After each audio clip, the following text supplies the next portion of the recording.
Hello बच्चों, इस video में हम लोग पढ़ने वाले हैं क्लास 8 मैथ का चैप्टर नंबर 3 है आप लोग का ज्यामितीय आकृतियों की समझ, यानी कि अंडरस्टैंडिंग ऑफ ज्योमेट्रिकल शेप्स। ठीक है, तो इस वीडियो में हम लोग इस चैप्टर को क्लियर करने वाले हैं, यानी कि इस वीडियो में हम लोग 3.1 के सभी प्रश्नों को सॉल्व करेंगे।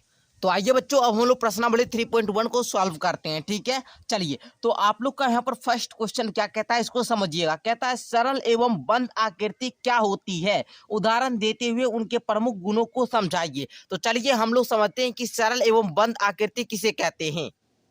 तो देखिए बच्चों, हमने यहाँ पर थोड़ा सा इसको परिभाषा को लिख दिया है। परिभाषा पहले समझिएगा। कहता था सरल एवं बंद आकृति क्या होती है, तो वैसी आकृति जो कहीं भी स्वयं को नहीं काटती है। जैसे हम आप लोग को बताएं कि एक त्रिभुज त्रिभुज जो है ये एक सरल एवं बंद आकृति है। ये पहले तो कभी किधर भी खुला नहीं है, और ये क्या है, किसी भी काटती नहीं है। ठीक है, तो अपने स्वयं को क्या करती है, नहीं काटती है। तो ये कौन सी आकृति हुई, सरल एवं बंद आकृति हुई। तो मैं आशा करूंगा आप लोग ये समझ गए होंगे। जैसे में आप लोग एक चतुर्भुज ले लीजिए, ये सरल और एक बंद आकृति है। ठीक है, उदाहरण सहित आप लोग समझ गए। अब हम लोग क्वेश्चन नंबर 2 को सॉल्व करते हैं।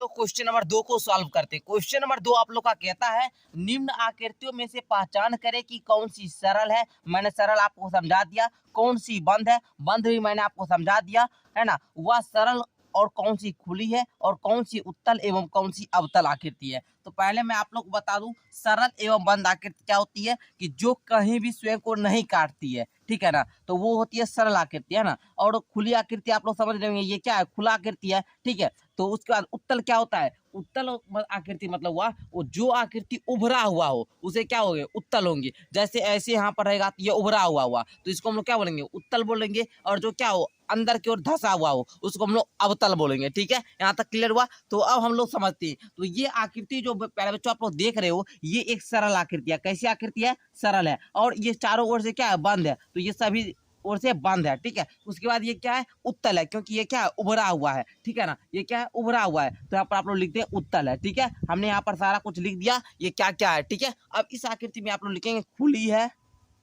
खुली है। उसके बाद क्या है, सरल है, क्योंकि ये बंद नहीं है, इधर खुला है, खुली है और सरल है। और उत्तल अवतल तो होगा ही नहीं है। ठीक है, यहाँ तक क्लियर हुआ। उसके बाद ये आकृति क्या है, ये खुली आकृति है। और ये जो है, ये एक दूसरे को काटती है, तो ये सरल नहीं होगी, नहीं बंद होगी। ठीक है, ये बात समझ में आ गया आप लोग को। उसके बाद ये देखिए, ये एक क्या है, तो आप लोग ये समझ रहे होंगे, ये एक क्या है, बंद आकृति है। कौन सी आकृति है, बंद आकृति है। ठीक है, और ये अवतल है, क्या है, अवतल है।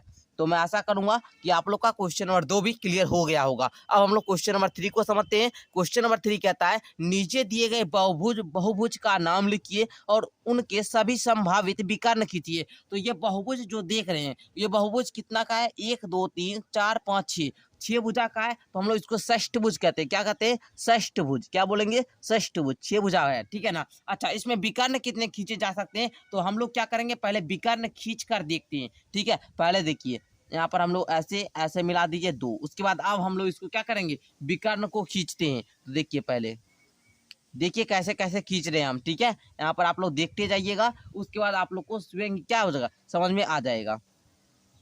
चलिए, उसके बाद यहाँ पर मिला दीजिए, फिर यहाँ से यहाँ पर भी मिल जाएगा। फिर यहाँ से हम लोग इसको यहाँ पर मिला सकते हैं। फिर हम लोग के यहाँ से और कहीं मिलेगा बाबू, नहीं मिलेगा ना। चलिए, और आप लोग का यहाँ से यहाँ मिल जाएगा। यानी कि इसमें विकर्ण की संख्या कितनी हुई, 9 हुआ। कितना विकर्ण है, तो इस षष्ठभुज में कितना विकर्ण है, 9 विकर्ण है। ठीक है, तो मैंने यहाँ पर आपको खींच कर भी क्या किया, क्लियर कर दिया। आगे देखिएगा, विकर्ण की संख्या भी पूछ रहा था, इसलिए हमने यहाँ पर खींचकर बता दिया आपको। आगे का क्वेश्चन नंबर यहाँ पर 4 कहता है नीचे के चित्र में कुछ कार्य करिए, बीच में चौकोर आकार का मैदान है, बताइए कि कितनी कार बहुभुज मैदान के अभ्यंतर भाग में है और कितनी बरही भाग में। तो ये बिल्कुल आसान है, जो अंदर में है उसको बता देना है, 1 2 3 4 5, मतलब ये क्या है, अभ्यंतर भाग में है। और जो बरही भाग में है वो कितना है, 1। और आपको बता देना जो बाहर की ओर है। ठीक है, तो आपको पहले बताना है अभ्यंतर में। अभ्यंतर का मतलब क्या हुआ, अंदर, है ना। बरही भाग मत का मतलब इसका जो इसके बाहर की ओर है। तो यहाँ पर देखिए, पहले आप लोग परिभाषा समझिए। कहता है हर बंद आकृति के अंदर का हिस्सा उसका अभ्यंतर कहलाता है। मतलब मानिए ये एक क्या है, आकृति है, और इसके अंदर जो जितने भी आकृति होगी उसका हुआ क्या हुआ, अभ्यंतर का भाग हुआ। ठीक है, अभ्यंतर का हिस्सा। और बाहर का हिस्सा क्या कहा, बरही भाग। तो यही पर उसी प्रकार आप लोग यहाँ पर समझ सकते हैं। जैसे यहाँ पर क्या है, एक यहाँ पर चौकोर बनाया गया है मैदान, और इसके अंदर का जितना भी यहाँ पर कार है, ठीक है, ये जितना भी कार है ये इसका अभ्यंतर हुआ, ठीक है, क्या हुआ, अभ्यंतर। तो यहाँ पर लिखेंगे अभ्यंतर में कितना 5 कार है, और बराही भाग में 3 कार है, कितना है 3। तो यहाँ पर आप लोग इस प्रकार लिख लेंगे, तो क्वेश्चन नंबर 4 भी आप लोग का क्लियर हो गया होगा। अब हम लोग क्वेश्चन नंबर 5 को समझते हैं। क्वेश्चन नंबर 5 आप लोग का यहाँ पर सामने आ चुका है। देखिए अब आप लोग का क्वेश्चन नंबर 5 कहता है, नीचे के 2 कॉलम में से एक में बहुभुज का नाम तथा दूसरे में उसके अंतः कोणों व भुजाओं की माप का योग दिया गया है। बहुभुज के नाम को उनके अंतः कोणों की माप के योग से मिलान कीजिए। मतलब आप लोग को क्या करना है, ये 5 क्या किया है, यहाँ पर बहुभुज का नाम दिया गया है और उसके यहाँ पर माप दिए गए अंतः कोण को। तो सबसे पहले मैं आप लोग को अंतः कोण कैसे ज्ञात करना है इसको बताता हूँ। सूत्र यहाँ पर है 2 इंटू में n-2 गुना 90 डिग्री, है ना। तो यहाँ पर n का मतलब हुआ भुजा की संख्या, जैसे त्रिभुज में कितना भुजा, 3 भुजा। तो इस प्रकार आप लोग फॉर्मूला से ज्ञात करेंगे। चलिए मैं कॉपी पर यहाँ पर आपको थोड़ा सा समझाता हूँ। पहले तो देखिए हमने यहाँ पर एक त्रिभुज और एक पंचभुज को लिया। अब मैं पहले इसका अंतः कोणों को पहले माप हम लोग योग उसका बता देते पहले, ठीक है। तो देखिए यहाँ पर त्रिभुज है, इसका पहले हम लोग यहाँ पर पहले सूत्र लिखते हैं। क्या होता है, 2 इंटू का n-2 गुना में कितना 90 डिग्री होता है ना। और त्रिभुज में भुजा की संख्या कितना है, तो 1 भुजा, 2 भुजा, 3 भुजा, यानी कि n का मतलब क्या, 3। n मतलब होता है भुजाओं की संख्या, ठीक है। तो यहाँ पर लिखेंगे 2 इंटू में भुजा कितना है 3, 3 माइनस का 2 और गुना में कितना 90 डिग्री लिख दिए। आज के 2 गुना में 3 में 2 गया 1 और गुना में कितना 90 डिग्री, 2 गुना 1 यानी कि 2 और 90। तो यहाँ पर 90 लिखेंगे, 90 गुना 2 यानी कितना 180 डिग्री। तो अब यानी कि आप लोग का त्रिभुज के जो अंतः कोणों की भुजाओं का जो मापों का योग होगा वो 180 डिग्री होगा, ठीक है। आप लोग पढ़े भी होंगे त्रिभुज के तीनों भुजाओं की योग जो होता है a प्लस बी प्लस सी, ये कितना होता है 180 डिग्री, आप लोग जानते होंगे, ठीक है। तो अब हम लोग पंचभुज का इसी फॉर्मूला से ज्ञात करते हैं। कुछ नहीं, बस 2 इंटू का n के जगह पर आपको 5 देना है, माइनस का 2 गुना में 90 डिग्री।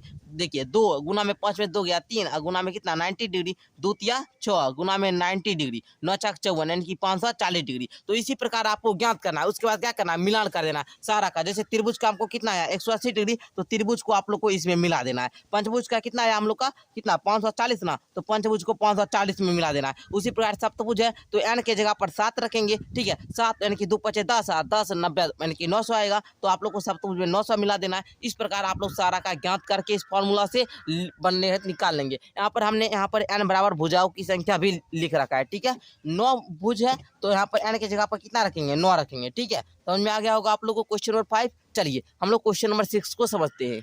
अब आप लोग का क्वेश्चन कहता है, एक बहुभुज के अंतः कोणों के मापों का योग 540 डिग्री है, तो उसमें कितनी भुजाएं हैं बताइए। बिल्कुल आप लोग को n ज्ञात करना है। क्या ज्ञात करना है, n ज्ञात करना है, ठीक है। तो मैंने आप लोग को यहाँ पर पहले देखिए थोड़ा सा यहाँ पर समझिएगा। यहाँ पर आप लोग को तो चलिए आप लोग को पहले त्रिभुज का जो अंतः कोणों के मापों का योग जो होता है वो फॉर्मूला को लिख देना है। उसके बाद जो माप दिया गया है उसको लिख देना है, ठीक है। हमको ज्ञात क्या करना है, उसमें भुजा कितना हुआ, ठीक है। तो यहाँ पर आप लोग को 2 इंटू का n माइनस का 2 है, पहले इसको हम उतार लेते हैं, ठीक है। इसको पहले हम लोग यहाँ पर उतार लेते हैं, ठीक है। अब हम लोग हल करते हैं 2 गुना n यानी कि 2n माइनस 2 गुनी 2 में 2 से गुना करना, तो क्या आएगा 4 आएगा, गुना में कितना 90 डिग्री बराबर में 540। यहाँ समझ गए होंगे।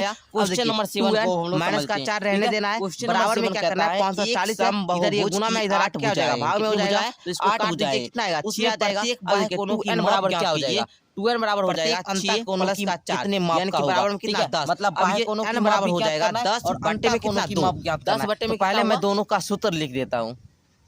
तो आइए अब हम लोग 10 बट्टे में 2 को समझते हैं। यहाँ पर सबसे पहले मैं फॉर्मूला आप लोग को बता दिया हूं, n बराबर 5 है, n माइनस का मतलब भुजा में कितना 90 डिग्री, यही फॉर्मूला पर बैठाना है। तो मैं आशा करूंगा n का मान दे रखा है 8 भुजा है, ठीक है। तो 2 इंटू में n के जगह पर 8 दीजिए, माइनस का 2 गुना में कितना 90 डिग्री देना है, 2 गुना में कितना 8 में 2 गया 6 गुना में कितना 90 डिग्री, 6 दूनी कितना 12 गुना में 90 डिग्री, 12 नंबर कितना होता है 108 और 1 जीरो आते 1 जीरो दीजिए यानी कि 1080 डिग्री आ गया। क्या आया, ये अंतः कोणों की माप आया, ठीक है। अब हम लोग को बाह्य कोणों की माप ज्ञात करना है। तो बाह्य कोणों की माप बराबर क्या होता है आप लोग को पता होगा, लिखेंगे बाह्य कोणों की माप बराबर क्या होता है, जितना अंतः कोणों का माप आया इसमें आप लोग को भुजा की संख्या से भाग दे देना है, यानी कि हम लोग को इसमें 8 से भाग देना है। भाग दीजिए तो आप लोग 8 से भाग देंगे तो 8 एकम 8 2 8 यानी कि 8 तिया 24, फिर कितना बता 4 जीरो यानी कि 8 × 40 135 डिग्री क्या आया, ये बाह्य कोण आया। तो यहाँ पर लिख देंगे आप लोग बाह्य कोण कितना आया 135 डिग्री। ठीक है, 135 डिग्री ये आंसर आ गया। अब आप लोग यहाँ पर अंतःकोण निकालेंगे। क्या निकालेंगे? अंतःकोण। अंतःकोण, अंतःकोण क्या हो जाएगा? टोटल होता है 180 डिग्री। ठीक है, 180 डिग्री में आपको बाह्य कोण का माप घटा देंगे 135 डिग्री, तो आप लोग का कितना आएगा? 45 डिग्री। यही आप लोग का अंतःकोण आ गया और ये आप लोग का बाह्य कोण आ गया। ठीक है, तो आप लोग, मैं आशा करूंगा कि ये भी ज्ञात करना आप लोग सीख गए होंगे। ठीक है, चलिए, तो इस प्रकार आप लोग का जो ये प्रश्नावली 3